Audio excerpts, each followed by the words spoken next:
Hey everyone, I am Swati Vishwakarma and you are watching Prevail Classes.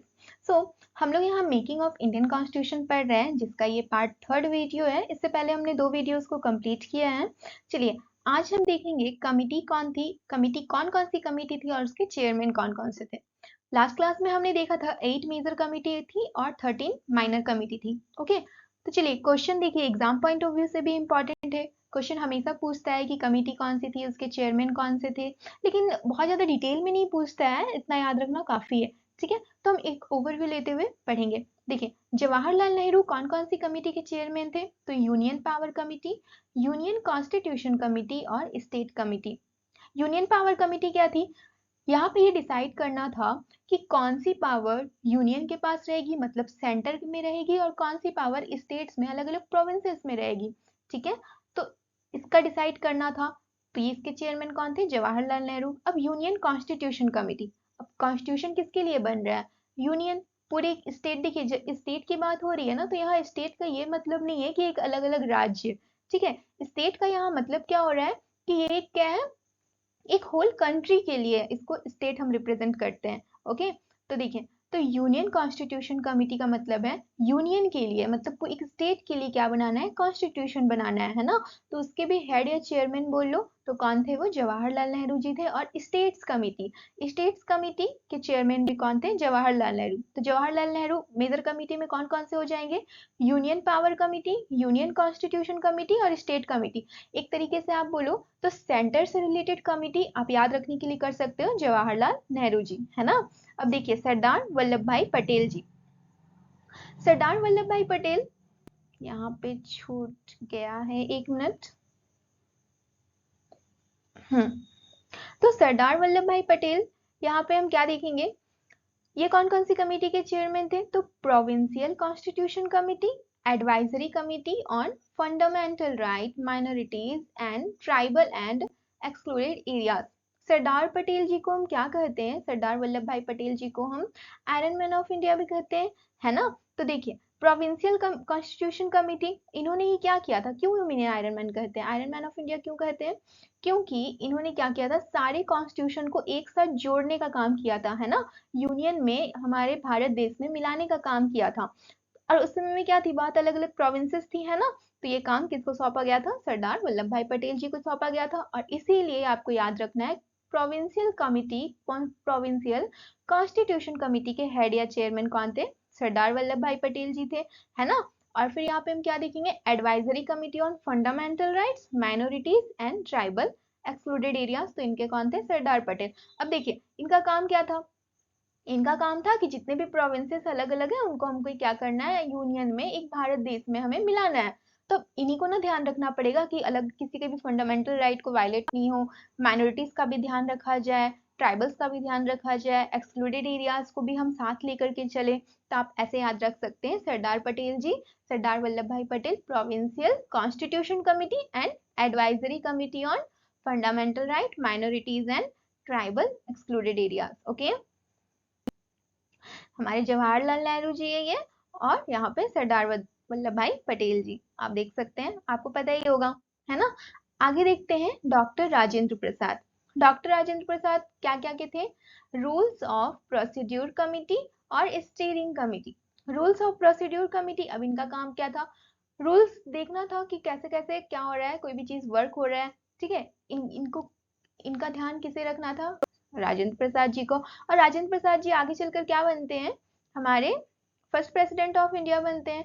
Okay, तो rules of procedure, rules कैसे हो रहा है, committee rules follow कर रही है या नहीं कर रही है, तो इसका ध्यान किसे रखना था, डॉक्टर राजेंद्र प्रसाद जी को। और स्टीयरिंग कमिटी, स्टीयरिंग का मतलब क्या होता है, संचालन। तो रूल्स रहेगा तभी तो अच्छे से संचालन होगा ना, आप ऐसे याद रख सकते हो, है ना। तो doctor Rajendra Prasad ji rules of procedure committee and steering committee के चेयरमैन थे।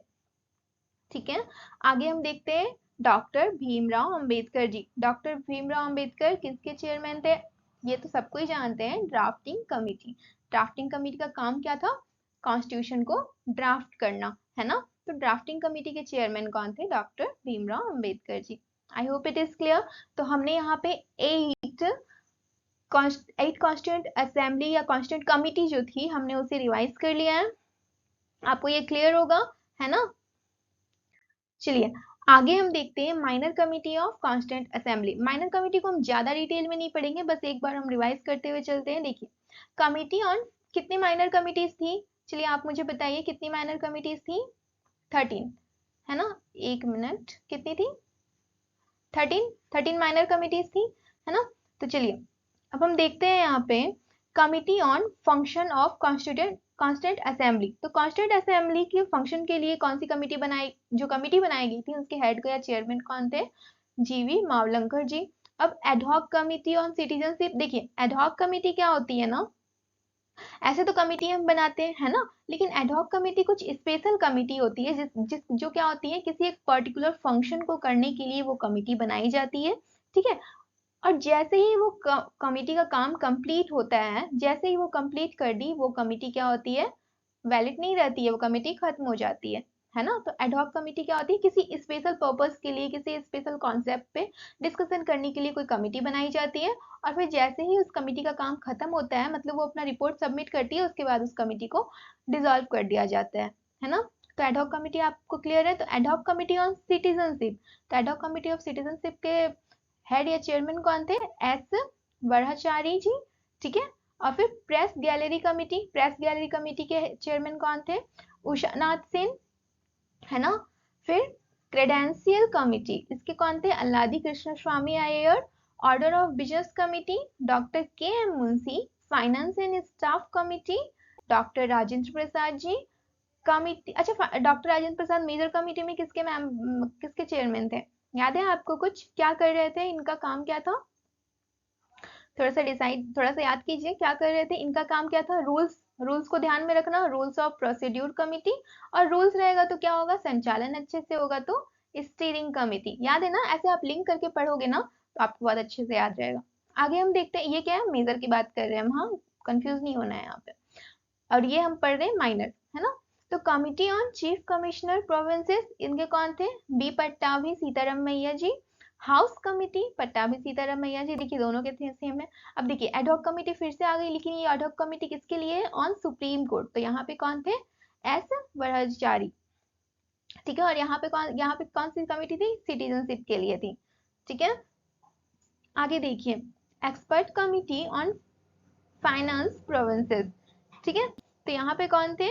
नलिनी रंजन सरकार। थोड़ा सा आप एक दो बार पढ़ेंगे आपको याद रह जाएगा, बस आपको माइंड में रखना है ना। आगे देखिए लिंग्विस्टिक प्रोविंसेस कमिटी, एस के धर। और एडहॉक कमिटी फ्लैग के लिए कौन थे? राजेंद्र प्रसाद जी फ्लैग के लिए थे, ठीक है, याद रहेगा। एडहॉक का मतलब आपको समझ में आ गया कि कोई कमिटी स्पेशल पर्पस, स्पेशल काम को करने के लिए बनाई जाती है ना, शॉर्ट पीरियड ऑफ टाइम के लिए। देखिए अब कुछ कुछ फैक्ट्स हम देख लेते हैं। देखिए अब हम क्या देखेंगे, डेमोक्रेसी। हमारा इंडिया क्या है, हमारा इंडियन कॉन्स्टिट्यूशन, हम डेमोक्रेसी को फॉलो करते हैं। We are a democratic country, okay. So democracy क्या होता है?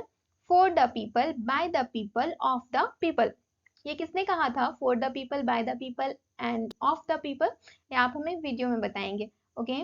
देखिए so what is democracy? Democracy is for the people, by the people and of the people. आगे देखिए इंडिपेंडेंस डे। इंडिपेंडेंस डे होता है, हम सब जानते हैं कब होता है? 15 अगस्त को होता है ना। 15 अगस्त को हम इंडिपेंडेंस डे, स्वतंत्रता दिवस सेलिब्रेट करते हैं।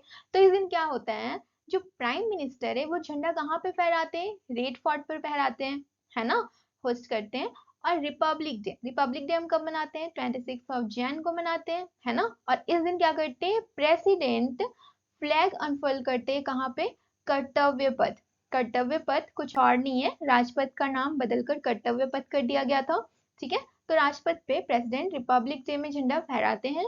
और पीएम मोदी जी, मैं बोल रही हूँ, पीएम क्या करते हैं, प्राइम मिनिस्टर हमारे रेड फोर्ट पर झंडा फहराते हैं इंडिपेंडेंस डे में। क्लियर है? आगे देखिए, अच्छा रिपब्लिक डे सेलिब्रेशन आप जानते हैं, है ना। तो रिपब्लिक डे सेलिब्रेशन जो होता है, इसका जो एंड होता है ना, तो रिपब्लिक डे सेलिब्रेशन के एंड पे क्या होता है, जो एंड डे होता है उसको हम क्या सेलिब्रेट करते हैं? Beating retreat ceremony. जो एंड सेरेमनी होता है उसे हम बीटिंग रिट्रीट सेरेमनी कहते हैं। और ये क्या सेरेमनी है? ये सेरेमनी मार्क करता है कि हमारा रिपब्लिक डे अब क्या हो गया है, कंप्लीट हो गया है। मैं शॉर्ट वीडियो बनाई हूँ, आप देख सकते हैं इसके बारे में डिटेल में। अच्छा, आगे देखिए, अब हम कुछ फीचर्स देखेंगे हमारी इंडियन कॉन्स्टिट्यूशन का। मेकिंग ऑफ इंडियन कॉन्स्टिट्यूशन हम पढ़ रहे हैं तो फीचर्स देखना तो बनता है ना। तो चलिए फीचर्स हम देख लेते हैं। हमारा कॉन्स्टिट्यूशन क्या है? लेंथीएस्ट कॉन्स्टिट्यूशन है। हम सब जानते हैं हमारा कॉन्स्टिट्यूशन लेंथीएस्ट कॉन्स्टिट्यूशन है, सबसे बड़ा है ना। क्योंकि हमने क्या किया है, सारे देश के अच्छे अच्छे चीजों को अपने क्या किया है, अडॉप्ट किया है, या तो एज इट इज या तो उसमें कुछ चेंजेस करके, है ना। देखिए, तो हमारी कॉन्स्टिट्यूशन में कितने पार्ट्स हैं, कितने आर्टिकल्स हैं और कितने शेड्यूल्स हैं? तो टोटल 395, स्टार्टिंग की बात कर रही हूँ मैं। स्टार्टिंग में कितने थे? 395 आर्टिकल्स थे, 8 शेड्यूल्स थे और 12 पार्ट्स थे। लेकिन अभी कितने हैं? अभी 448 आर्टिकल्स हैं, कितने शेड्यूल्स हैं? 12 शेड्यूल्स हैं और पार्ट्स कितने हो गए हैं? 25 पार्ट्स हो गए हैं। ठीक है, याद है ना आपको फर्स्ट क्लास। देखिए, नेक्स्ट हम देखेंगे पार्लियामेंट्री गवर्नमेंट। हमारा जो कॉन्स्टिट्यूशन है ये हमें क्या बताता है कि हमारा कॉन्स्टिट्यूशन कैसा होगा? By cameralism. बाई का मतलब क्या होता है? दो, है ना। बाई का मतलब दो होता है और कैमरलिज्म मतलब दो पार्ट्स में रहेगा। पहला क्या है? देखिए, जैसे हम सेंटर में बात करें या स्टेट में बात करें, सेंटर में भी क्या है हमारा? लोकसभा है, राज्यसभा है ना। और स्टेट में क्या है? लेजिस्लेटिव काउंसिल है और लेजिस्लेटिव असेंबली है ना। हालांकि सारे हमारे सारे स्टेट्स में लेजिस्लेटिव काउंसिल लेजिस्लेटिव असेंबली दोनों नहीं है। कुछ कुछ स्टेट्स में है जहाँ पे पॉपुलेशन ज्यादा है, जहाँ पे इसकी नीड पड़ती है। लेकिन हमारा कॉन्स्टिट्यूशन कैसा है? बाई कैमरलिज्म है। ठीक है, आगे हम देखते हैं। हमारा कॉन्स्टिट्यूशन पार्टली रिजिड है और पार्टली कैसा है? फ्लेक्सिबल है। ना ही ये पूरा रिजिड है और ना ही ये पूरा फ्लेक्सिबल है। कैसे? देखो, अब रिजीट का मतलब आप क्या समझते हो कि हम कॉन्स्टिट्यूशन में क्या कर सकते हैं? आराम से अपने मर्जी से जो मन आए वो चेंज कर सकते हैं क्या? नहीं, ऐसा बिल्कुल भी नहीं है, हम नहीं चेंज कर सकते हैं। और तो ये क्या है? फ्लेक्सिबल तो है नहीं। ठीक है, अब रिजिड है, ऐसा भी है क्या कि हम बिल्कुल ही चेंज नहीं कर सकते हैं? नहीं नहीं, ऐसा भी तो नहीं है। हम चेंज कर सकते हैं, अमेंडमेंट्स के थ्रू कर सकते हैं, है ना। तो इसलिए हमारा कॉन्स्टिट्यूशन क्या है? Partly rigid and partly flexible है। Some provisions can be amended easily, ठीक है, और some provision can only be amended by passage in both parliament and half of state legislature। कुछ कुछ जैसे हम बात करते हैं ना, जब स्पेशल मेजोरिटी विथ रेटिफिकेशन की जब बात किया जाता है, ठीक है, जब बात की जाती है तो इस जगह पे क्या होता है ना कि हमें जो पार्लियामेंट है, लोकसभा राज्यसभा, इनके इनसे तो हमें बिल पास कराना ही होता है। साथ ही कुछ स्टेट लेजिस्लेचर के कुछ मेंबर्स होते हैं, उनसे भी हमें ये बिल पास कराना होता है। और इसको हम क्या कहते हैं? Special majority with ratification. तो इसीलिए किसी किसी में हम क्या कर सकते हैं? इजिली अमेंडेबल है, इजिली हम उसमें चेंजेस ला सकते हैं। किसी किसी को चेंज करने के लिए हमें थोड़ा ज्यादा मेहनत करना पड़ता है, ज्यादा हमें एक अलग प्रोसेस से गुजरना पड़ता है ना। इसलिए हमारा कॉन्स्टिट्यूशन क्या है? Partly rigid and partly flexible. अब हमारा कॉन्स्टिट्यूशन कैसा है? सेक्युलर स्टेट है। आज अभी जो पार्लियामेंट का स्पेशल सेशन चल रहा है उसमें देखेंगे कि अभी जो कॉन्स्टिट्यूशन दिया गया है, अभी सबको क्या किया गया? हमारा जो कॉन्स्टिट्यूशन है, संविधान सबको दिया गया। अभी जब न्यू पार्लियामेंट में सब लोग शिफ्ट हुए तो, है ना, तो अपोजिशन के लीडर क्या बोले कि हमारे जो कॉन्स्टिट्यूशन है उसमें सेक्युलर और सोशलिस्ट तो लिखा ही नहीं हुआ है। अच्छा, सेक्युलर वर्ड आपको पता है कि हमारा जो रियल कॉन्स्टिट्यूशन था उसमें सेक्युलर वर्ड नहीं लिखा हुआ था, है ना, जो रियल प्रेम्बल था। लेकिन फिर बाद में इंदिरा गांधी जी के टाइम पर इसे ऐड किया गया था, है ना। तो सेक्युलर मतलब क्या होता है? ये बात तो अलग है, हम यहाँ पे डिस्कस कर लेते हैं सेक्युलर का मतलब क्या होता है। सेक्युलर का मतलब क्या होता है कि हमारे स्टेट का, हमारी कंट्री का कोई भी एक पर्टिकुलर रिलीजन नहीं है, हम सारे रिलीजन को इक्वली ट्रीट करते हैं, है ना। तो हमारा इंडिया कैसा है? सेक्युलर स्टेट है ना। और इसका ये भी मतलब होता है कि जब हमारा कॉन्स्टिट्यूशन या जो स्टेट है वो किसी भी धार्मिक धर्म के मामले पे कोई दखलंदाजी नहीं करेगा, है ना। आगे हम देखेंगे हमारी क्या है? इंडिपेंडेंट जुडिशियरी है। इंडिपेंडेंट जुडिशियरी, देखिए, हम जानते हैं ना हमारा जो जुडिशियरी है वो बाकी जो अदर पार्लियामेंट जैसे हम देख लेते हैं, एग्जीक्यूटिव और लेजिस्लेटिव, इन सब से क्या है? फ्री है, वो अपना डिसीजन खुद से ले सकती है, उनको कोई प्रेशराइज नहीं कर सकता है। लेकिन कैसी इंडिपेंडेंट जुडिशियरी है? Single integrated judiciary. Single integrated कैसे? अब देखो ना, डिस्ट्रिक्ट कोर्ट होता है, डिस्ट्रिक्ट कोर्ट के नीचे भी होते हैं ना कोर्ट, सबऑर्डिनेट कोर्ट्स होते हैं ना, सबऑर्डिनेट कोर्ट्स हो गए। उसके ऊपर क्या होता है? डिस्ट्रिक्ट कोर्ट होता है, उसके ऊपर हाई कोर्ट होता है, उसके ऊपर सुप्रीम कोर्ट होता है ना। डिस्ट्रिक्ट कोर्ट के ऊपर सबऑर्डिनेट कोर्ट को कंट्रोल कौन या तो सुपरवाइज कौन करता है? तो डिस्ट्रिक्ट कोर्ट को सुपरवाइज कौन करता है? हाई कोर्ट को कौन करता है? Supreme court. तो अलग अलग लेवल में तो कोर्ट्स हैं हमारे, लेकिन क्या है, सब इंटीग्रेटेड है, एक साथ क्या हुए, जुड़े हुए हैं। और सबसे एपेक्स क्या है? सुप्रीम कोर्ट है ना, उसका डिसीजन फाइनल होता है, हम जानते हैं। तो हमारी इंडिपेंडेंट जुडिशरी है, कैसी? Single integrated judiciary. I hope it is clear. Next देखिए, यूनिवर्सल एडल्ट फ्रेंचाइज। ये तो आपको क्लियर ही होगा, मत देने का अधिकार, है ना। हमारा कॉन्स्टिट्यूशन हमें क्या बताता है? इमरजेंसी प्रोविंसेस बताता है। इमरजेंसी प्रोविंसेस है ना, 3 इमरजेंसी प्रोविंसेस है ना। कौन कौन सी? आर्टिकल 360, 356 और 352। क्या क्या है? स्टेट इमरजेंसी, फाइनेंशियल इमरजेंसी और एक क्या है? स्टेट इमरजेंसी है, फाइनेंशियल इमरजेंसी है, और एक चलिए आप मुझे बताइएगा, अभी मुझे याद नहीं आ रहा। ठीक है, आगे देखिए, federal system with unitary features.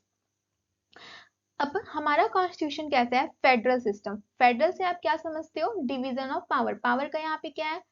Division किया गया है ना, कि ऐसा तो नहीं है ना सब काम एक ही जन कर रहे हैं, यहाँ पे अलग अलग पावर का क्या किया गया है? डिवीजन किया गया है अलग अलग।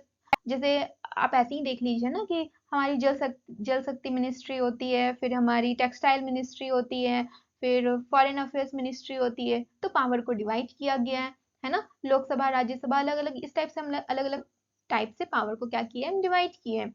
जहाँ पे क्या है, हमारा सेंटर क्या है? स्ट्रांग है। सेंटर स्ट्रांग है ना। देखिए स्टेट में भी क्या है?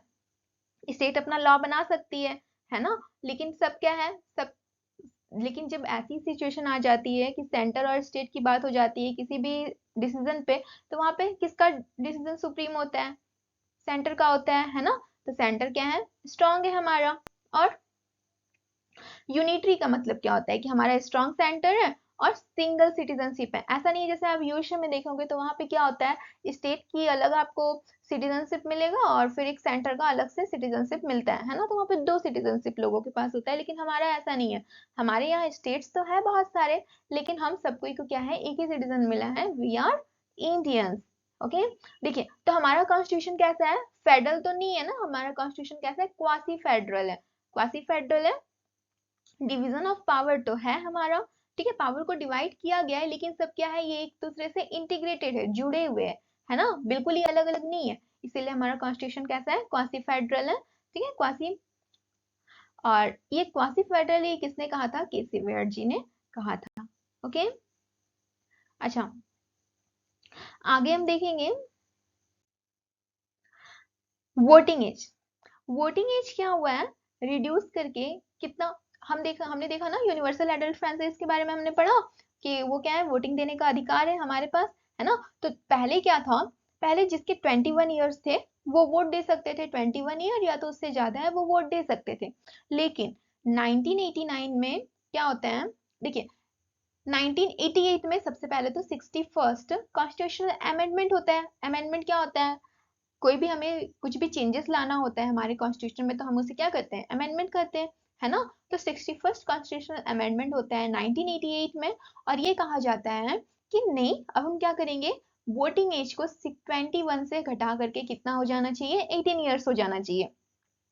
और इसे कब लागू किया जाता है? 1989 में, है ना। तो लागू किया, क्वेश्चन देखिए ध्यान रखिएगा कि ये 61st कॉन्स्टिट्यूशनल अमेंडमेंट 1988 में ये लाया गया था कि वोटिंग एज 21 से 18 ईयर हो जाना चाहिए, लेकिन इसे लागू कब किया गया? 1989 में। ओके, देखिए यूनिटरी सिस्टम ऑफ गवर्नमेंट, वैसे तो मैम आपको समझा दी हूँ वहां पे, सॉरी। स्ट्रॉन्ग सेंटर होता है ना। तो फॉर्म ऑफ गवर्नमेंट, देखिए form of government, unitary system का मतलब क्या हो गया? कि सेंटर कैसा होता है? स्ट्रांग होता है। आगे देखिए फॉर्म ऑफ गवर्नमेंट, तो हमने देखा कि ऐसे तो अलग अलग फॉर्म ऑफ गवर्नमेंट होते हैं, मेनली अगर हम लोग देख ले तो पार्लियामेंट्री फॉर्म ऑफ गवर्नमेंट और प्रेसिडेंशियल फॉर्म ऑफ गवर्नमेंट, है ना। पार्लियामेंट्री फॉर्म ऑफ गवर्नमेंट क्या होता है? कि यहाँ पे जो भी डिसीजन होगा वहां पे क्या होगा? पार्लियामेंट का डिसीजन मेन माना जाएगा, है ना। तो जैसे इंडिया हो गया और यूके, हमारे पास क्या है? हमारी पार्लियामेंट है ना, और पार्लियामेंट का डिसीजन हमारा सुप्रीम होता है। और प्रेसिडेंशियल फॉर्म ऑफ गवर्नमेंट मतलब प्रेसिडेंशियल हेड होंगे, है ना, प्रेसिडेंट। तो प्रेसिडेंशियल फॉर्म ऑफ गवर्नमेंट कहाँ पे है? यूएसए में। तो आज हमारा मेकिंग ऑफ इंडियन कॉन्स्टिट्यूशन ये खत्म होता है वीडियो, है ना। इंडियन कॉन्स्टिट्यूशन हमने कंप्लीट कर लिया आज। नेक्स्ट क्लास में हम देखेंगे हमारा प्रियम्बल। ओके, तो नेक्स्ट क्लास में हम प्रियम्बल के बारे में पढ़ेंगे। आई होप आपको making of Indian constitution clear हो गया होगा। हम एक बार सिलेबस हमारा कंप्लीट कर लेते हैं पॉलिटी का, उसके बाद हम क्वेश्चंस प्रैक्टिस करेंगे। तो आई होप इट इज क्लियर, आपको याद रहेगा अच्छे से। या तो फिर 2-3 टॉपिक पहले हम कंप्लीट कर लेते हैं, उसके बाद फिर हम क्या करेंगे, स्टार्ट करेंगे, फिर हम क्विज कर लेंगे, है ना। तो ये हमें अच्छे से रिवाइज भी हो जाएगा। आई होप आपको समझ में आ रहा है, और अगर समझ में आ रहा है तो प्लीज शेयर कीजिए वीडियो को अपने फ्रेंड्स के साथ में, और भी आपके जो साथ में है, जिसके साथ आप पढ़ते हैं उन सबके साथ में। And subscribe the channel so that आपको न्यू वीडियोस अच्छे से मिल जाए, आराम से मिल जाए। Okay, thank you.